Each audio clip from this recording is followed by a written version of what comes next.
7, 6, 5, 4, 3, 2, 1, top.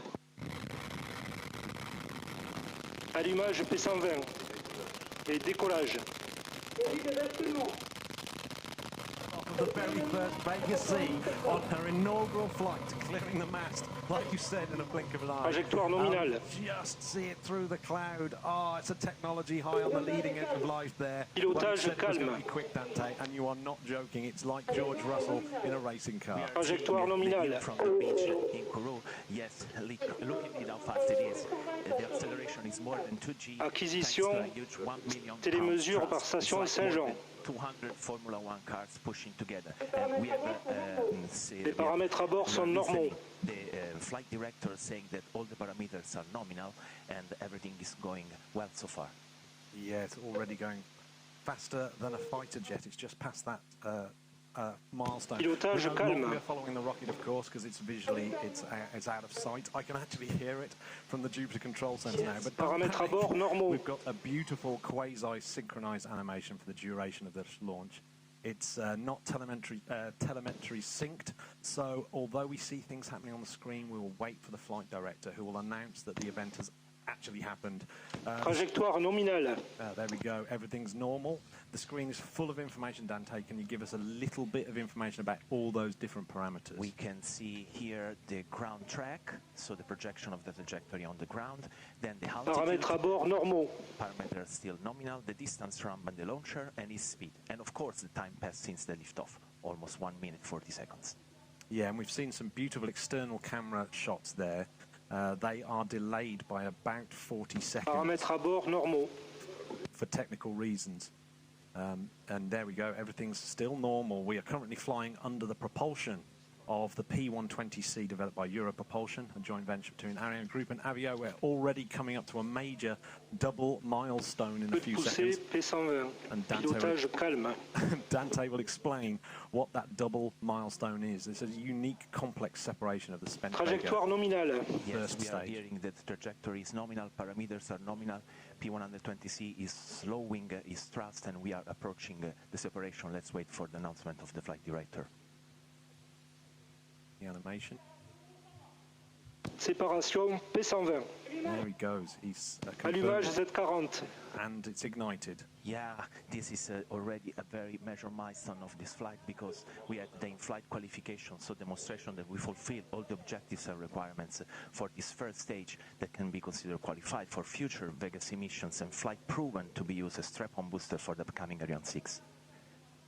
Yeah, so you may have noticed in that 3D animation there that there were some retro rockets. Give us a little... Trajectoire nominale. We have these 8 small retro rockets that they provide a Propulsion nominale. thrust to the P120C, because it is so big and with so much residual inertia that we must be sure it won't hit the rest of the rocket once separated. So, of course, we heard the DDO announce, the flight director announced that the Z40 ignition, the second stage, which has a 92-second burn time, and we're doing this dogleg maneuver as well now. So this is the second stage. It's also like the first stage. It's a solid rocket motor. Talk me through the Z40, Dante. Solid rocket motors that in less than 2 minutes will bring the rocket up to 16,000 kilometers per hour speed and more than 180 kilometers of altitude. Trajectoire nominale. So look at the camera. The Earth is not flat. We can see it. Well, it wasn't flat 40 clearly. seconds ago. We can't confirm it is flat now. We have this really nice view from the Pilotage calme. The guiding, you can hear the flight director saying pilotage calme. That means in French that the guiding so far is very smooth, and it's a very good sign. Yeah, that's Tous les paramètres à bord sont normaux. And parameters are nominal, and then we are approaching also the separation of the second stage that as well is doing its first in-flight mission. So in a few seconds we should listen to the flight director. We're going to have the second stage separation, and we'll wait for the DDO to announce that. But we're also going to have ignition of the third stage and fairing release in quick succession. So pay attention. We're coming up to that milestone there. It's on the animation. It's here for the DDO. Séparation Z40. And there it is, separated. There's the firing on the animation. Frédéric? Allumage Z9. Yes, and it is firing. And there was my favorite moment. Séparation de la coiffe. And Didio confirms it actually happens. It's the separating of the fairings. It's one when you watch it for the first time, you think, what, you know, you're exposing your payload to the rushing wind Calme. as the rocket barrels through space. But of course, we're well into space now. We're twice the height of the Kármán line. So Dante, tell me what's happening here. Look, we are already at 194 kilometers of altitude. It means the atmosphere there is so thin that there is no possible harm to the payload. So for this reason, we get rid of the fairing because its aerodynamic and protection functions have expired, and now it has just Trajectoire useless nominale, mass. paramètres à bord nominaux. So now we don't want to bring up with us to the very end this useless mass, because the lighter you are, the more performance you get, and the better it is. And look at this. Oh, beautiful view from the onboard beautiful camera. view That of the separation happened 70 seconds ago. With the technical reason for the delay has meant that we see that it's 70 seconds behind now. But that's actually quite useful because we get to comment on it. And look, there's the fairing wobbling away. Oh, that's absolutely beautiful. Falling down to, like you say, a sort of Propulsion nominale, paramètres à bord normaux. So everything's normal. We're looking at the, what stage are we looking at now? We're looking at the Z9 stage. Yeah, the third stage, and it's flying. On the animation, talk us through this particular flight, because we're going to see a maneuver any second now that's quite interesting. Yes, you have seen now, since the separations of the first and second stage, they fall back into the ocean, while for the Z9 we are already at 240, we will reach almost 300 kilometers of altitude, and it will continue in a ballistic trajectory going on. So we have to manage carefully with this maneuver we are seeing in the animation. It is called the neutral axis maneuver, and this way we can manage properly the fall down point of this third stage that will happen in the Polar Sea. Yeah. Pilotage calme. And still everything's fine. The telemetry on the screen and the animation represent the exact rocket maneuvers, so we can see it's absolutely normal following that green track.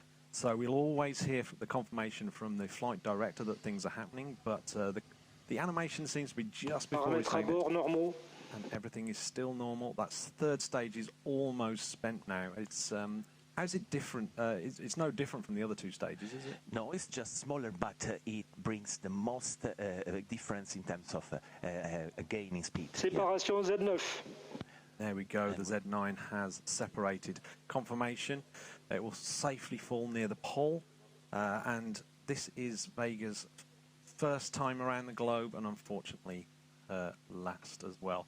So let's talk about ground stations, actually, Dante. We'll be losing the satellite to a blind spot in the ground station coverage in about 1 minute 30 seconds, I believe, and that's going to be for about 5 minutes. So what exactly does it mean to lose ground stations? Orbite atteinte après extinction Z9 nominale. Oh, well, let's soak in that view of the blue marble here.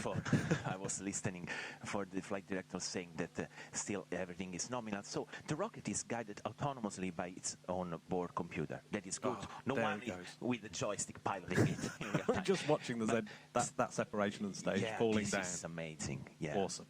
Still, it is still not flat.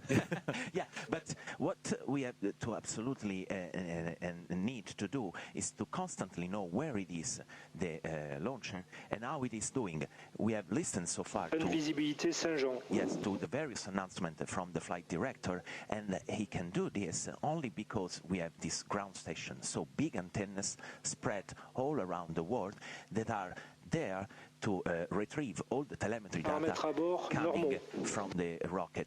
In this way, we know what is happening and that everything is nominal, and as the flight director just announced it. And each antenna has a visibility cone, and when we design the mission, we don't only maximize and optimize the performance, but we must also ensure. But look, we have that's the payload. Yes, an inside view of the Lares 2 inside the fairing. If you think it looks like a mirror ball, yeah, indeed, it really does. It really does. And I think we've just had announced that the telemetry was lost there. Perte normale de la télémesure en fin de visibilité Galio.